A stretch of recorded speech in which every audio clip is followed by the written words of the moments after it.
Komentar mengejutkan Tom Haye usai cetak gol dan dicadangkan Shin Tae-yong. Pembuktian lewat gol, hingga kritikan netizen yang sebut ST sangat koplak. Memainkan Asnawi kapten dan mencadangkan sang pengatur serangan. Olokan supporter Bahrain kepada timnas. Sebut lawan Cina saja kalah, hingga sindir supporter dan netizen Indonesia yang barbar.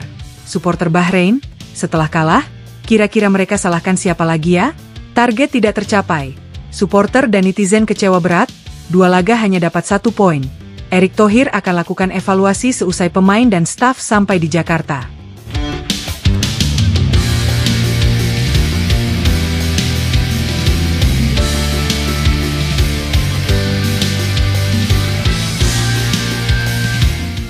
Para supporter Indonesia nampaknya belum melupakan kekecewaan semalam atas kekalahan lawan Cina.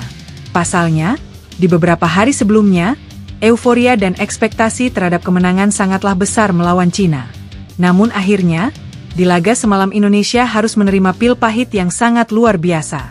Usai kemenangan Indonesia dirampok oleh wasit botak dan Bahrain pekan lalu, luka baru kembali dirasakan oleh seluruh supporter dan pendukung timnas Indonesia saat ini.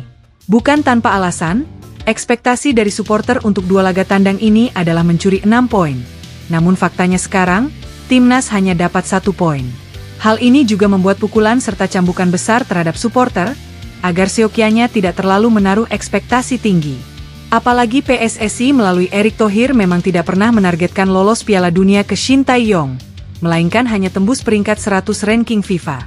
Namun dengan trek jalur timnas di laga perdana melawan Arab Saudi kemarin, hal itu membuat banyak supporter FOMO timnas yang langsung menaruh ekspektasi langsung lolos ke Piala Dunia. Namun melihat posisi sekarang, memang cukup ketat, tapi kesempatan lolos ke round 4 tentu masih terbuka.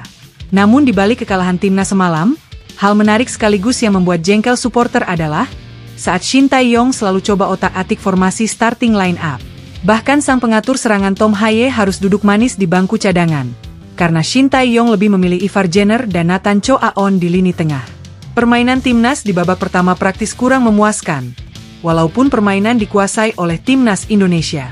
Tidak adanya pemain yang megang bola di tengah, membuat sisi serangan memang hanya banyak dari sektor sayap. Namun dengan masuknya Tom Haye di babak kedua, hal itu langsung membuat impact luar biasa. Prop Toha terlihat lebih aktif naik turun, memberikan umpan ke depan dan memulai penyerangan. Hal ini berbeda dengan babak pertama. Bahkan Prop Toha berhasil mencetak gol untuk mengecilkan kedudukan. Usai lemparan jauh Pratama Arhan salah antisipasi pemain Cina, yang akhirnya malah memberikan umpan ke Tom Haye. Prop Toha pun berikan komentar mengejutkan usai laga itu selesai. Menurutnya untuk pemilihan pemain itu sepenuhnya hak pelatih. Dia tidak bisa meminta bermain jika pelatih tidak menghendakinya. Kita harus tegakkan kepala. Ini bukan akhir segalanya.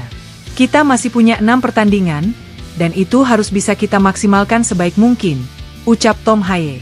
Saya tidak tahu kenapa saya dicadangkan. Tentu pemilihan pemain adalah hak dari pelatih. Saya tidak bisa meminta bermain jika dia menerapkan skema yang berbeda.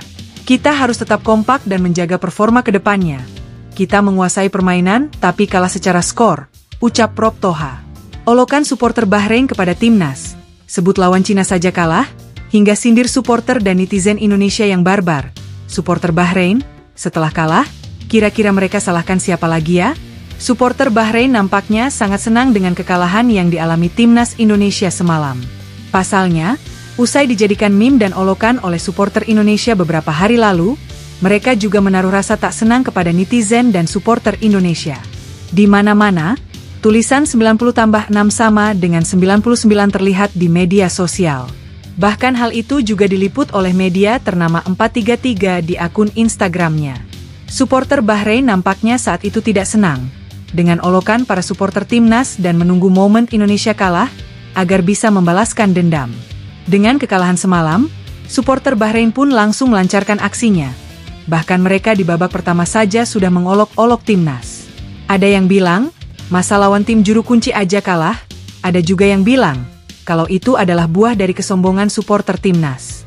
Setelah hasil imbang kemarin melawan Bahrain, mereka sangat aktif menyalahkan wasit bahkan mengancamnya. Kami tahu mereka negara berpenduduk banyak, tapi tidak seharusnya mereka melakukan serangan seperti itu kepada seorang pengadil lapangan, tulis akun Al Ahli WRSFZ. Melawan juru kunci mereka kalah.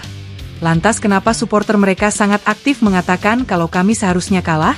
Jelas-jelas itu kemarin adalah gol sah, tapi mereka selalu mengomentari performa wasit, tulis akun Ahmed Fukron. Dengan kekalahan melawan Cina semalam, saya tidak tahu siapa yang akan kembali mereka salahkan sekarang. Wasit itu sangat adil. Cina juga bermain bagus. Apakah mereka akan menyerang pemain Cina saat ini? Tulis akun Hamed Asyadai. Target tidak tercapai. Supporter dan netizen kecewa berat, 2 laga hanya dapat 1 poin. Erick Thohir akan lakukan evaluasi seusai pemain dan staf sampai di Jakarta. Erick Thohir nampaknya sangat kecewa dengan kekalahan atas Cina semalam. Pasalnya, effort dari PSSI memang sudah besar di laga yang berlangsung di Stadion Qingdao itu. PSSI sengaja menyarter pesawat dari Bahrain ke Cina, guna menjaga kondisi para pemain tetap fit dan punya waktu recovery yang cukup. Namun faktanya, hasil dari laga semalam bukanlah yang diharapkan oleh banyak orang. PSSI sendiri memang hanya menargetkan 4 poin di laga ini, imbang lawan Bahrain dan menang lawan Cina. Dan sebenarnya, kesempatan untuk menang lawan Bahrain kemarin sudah di depan mata. Namun karena ulah wasit botak Ahmed Alkaf, membuat Indonesia harus puas dengan 1 poin. Seusai move on dari Bahrain, agak ternyata melawan Cina juga sangat mengecewakan. Target untuk menang nampaknya tidak berhasil, dan Cina berhasil mengejutkan Indonesia dan seluruh supporter yang menonton malam itu. Erick Thohir sebagai Ketua Umum PSSI pun, nampaknya akan melakukan evaluasi kepada para pemain dan staf kepelatihan. Hal itu dia sampaikan melalui caption Instagram pribadinya Erick Thohir semalam, usai laga itu selesai. Kita harus terus mendukung timnas Indonesia dikala menang maupun kalah. Sepulang mereka dari Cina, saya akan mengadakan evaluasi, tulis Erick Thohir. Gimana pendapat kalian guys? Masih optimis gak Indonesia bisa lolos minimal ke round 4? Mengingat bulan depan Indonesia harus menghadapi Jepang dan Arab Saudi di Gelora Bung Karno. Kalau gue sih optimis minimal finish di posisi 4. Jangan lupa tinggalkan komentar kalian di bawah.